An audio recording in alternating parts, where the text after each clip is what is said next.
Job छोड़कर आराम वाली जिंदगी जीना चाहता है। ना पैसे हैं, ना कॉन्फिडेंस है और ना ही फाइनेंशियल नॉलेज। सिर्फ 15% रिटर्न मिलने पे अमन के पास होगा 18 करोड़, अनुपम के पास होगा 5.77 करोड़ और असनीर के पास होगा 3.3 करोड़। ऐसा इसलिए हुआ क्योंकि हेलो दोस्तों, इस वीडियो में मैं आपको फाइनेंशियल फ्रीडम के बारे में कुछ ऐसे जादुई लेसन्स बताऊंगा जो हमें स्कूल या कॉलेज में कभी नहीं सिखाया जाता। इनफैक्ट हमारे पेरेंट्स भी नहीं बताते क्योंकि उनको खुद भी इसके बारे में नॉलेज नहीं होता। अगर आप इसे सीख गए तो आप गारंटीड अमीर बन जाओगे और एक वेल्दी लाइफ भी जियोगे।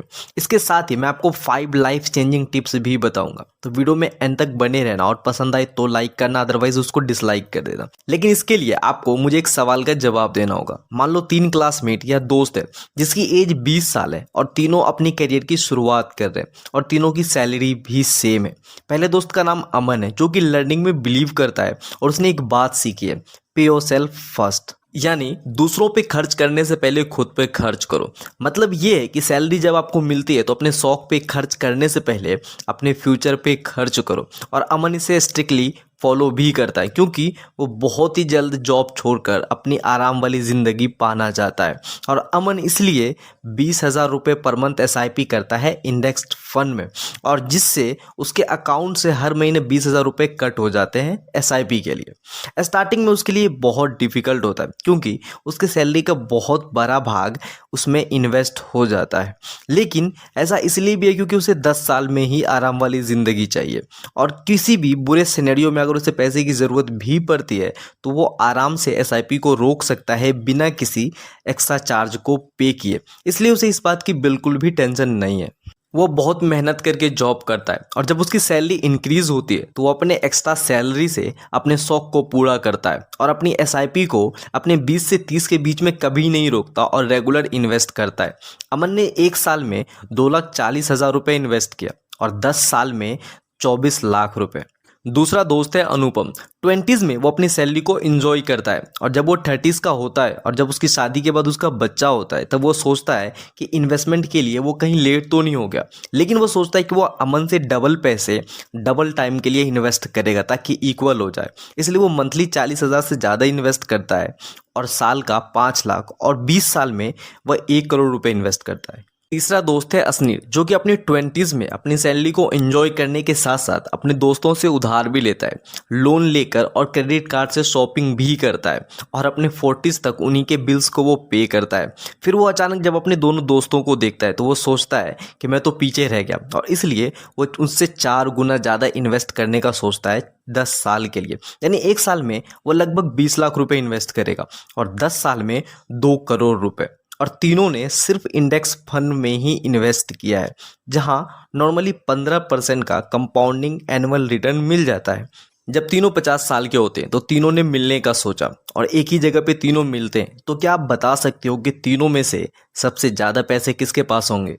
असनीर जिसने सबसे ज़्यादा 2 करोड़ रुपए इन्वेस्ट किया था उसके पास 50 की एज में 5.37 करोड़ रुपीस होंगे, जिसमें उसका टोटल प्रॉफिट होगा 3.37 करोड़, जो कि बहुत अच्छा है। अनुपम जिसने टोटल 1 करोड़ रुपए इन्वेस्ट किया था और 50 की एज में उसके पास होगा 6.77 करोड़, जिसमें उसको प्रॉफिट होगा 5.77 करोड़ का, जो कि ये भी बहुत अच्छा है।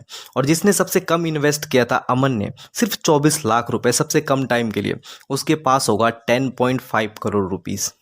अब आप सोच के देखो, अगर अमन 30 साल के बाद भी इन्वेस्ट करता रहता यानी अपनी SIP को नहीं रोकता तो उसका पोर्टफोलियो कितना ज़्यादा हैवी हो जाता। लेकिन अमन ने 30 साल के बाद ही अपनी जॉब छोड़ दी और अपने सारे पैसे को विड्रॉ करके स्टॉक्स में इन्वेस्ट कर दिया क्योंकि तब तक उसकी नॉलेज भी बहुत ज़्यादा बढ़ चुकी थी, जहाँ से उसे नॉर्मली 18 से 19% का रिटर्न मिला। इसलिए 50 की एज में अमन की टोटल वेल्थ 18 करोड़ प्लस थी। और ये 18 करोड़ अमन ने जो कमाया है वो सिर्फ 20,000 रुपये पर मंथ SIP से, यानी जो 10 साल तक उसने 24 लाख रुपए इन्वेस्ट किया था सिर्फ उसी से है। सिर्फ इतना ही नहीं, अमन को इसके पोर्टफोलियो पर 1.5% का डिविडेंड भी मिलता है जो कि साल का होता है 27 लाख रुपए, जिससे उसका पूरा का पूरा खर्चा चलता है। वहीं अनुपम और असनीर को अपनी वेल्थ का कुछ % हमेशा विड्रॉ करना पड़ता है अपनी ज़रूरतों के लिए, जिससे उसकी वेल्थ हमेशा घटती रहती। लेकिन वहीं अमन को अपने पोर्टफोलियो को टच करने की ज़रूरत भी नहीं पड़ती क्योंकि उसका डिविडेंड से काम चल जाता है और इसी कंडीशन में उसका पोर्टफोलियो और तेज़ी से बढ़ने लगता है। इससे हमने 5 लेसन सीखी है जो कि इस प्रकार है। नंबर 1, 20s का टाइम इन्वेस्टमेंट के लिए बहुत इंपॉर्टेंट होता है। अगर इस टाइम पे आप इन्वेस्टिंग के बारे में नहीं सोचते हैं तो आपको अपने 60s तक काम करना पड़ेगा। वो कहते हैं ना, do you want to work until you die.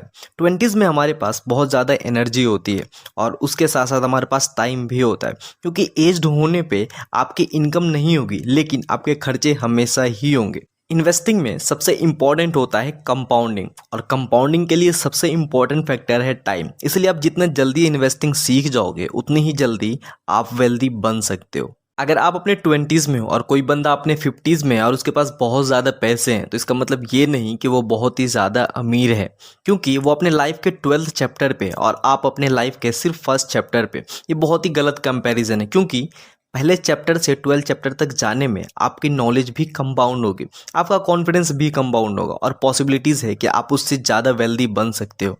जैसा कि मैंने शुरुआत में ही कहा था कि ये चीज़ें हमें कोई भी स्कूल या कॉलेज नहीं सिखाता। अगर आप इससे एग्री करते हो तो इस वीडियो को लाइक ज़रूर कर दो। और अब आते हैं इसके सबसे इंटरेस्टिंग पार्ट पे। नंबर 5, अब आपका एक सवाल होना चाहिए कि 20s में ना आपके पास कॉन्फिडेंस है, ना ही पैसे और ना ही फाइनेंशियल नॉलेज, तो हम क्या करें? क्योंकि ज़्यादातर लोग यहीं पे अटके होते हैं। जब आप 20s में इन्वेस्ट करते हो तो आपका पोर्टफोलियो का ग्राफ कितना ऊपर जा रहा है ये मैटर नहीं करता, बल्कि ये मैटर करता है कि आपकी लर्निंग का ग्राफ कितना ऊपर जा रहा है। ये ज़्यादा इंपॉर्टेंट है कि आप 20s में कितनी ज़्यादा चीज़ों को सीख रहे हो, क्योंकि 20s में जितनी ज़्यादा चीज़ें आप सीख सकते हो उतनी ही ज़्यादा चीज़ें आप 30s में नहीं सीख सकते। तो आपकी लर्निंग की प्रॉब्लम तो बहुत हद तक हमारा चैनल सॉल्व कर देगा, इसलिए आप इसको सब्सक्राइब करके बेल आइकन दबा कर ही रखना। हंसते रहो, सीखते रहो और ग्रो करते रहो। अपना वैल्यूएबल टाइम देने के लिए बहुत बहुत धन्यवाद।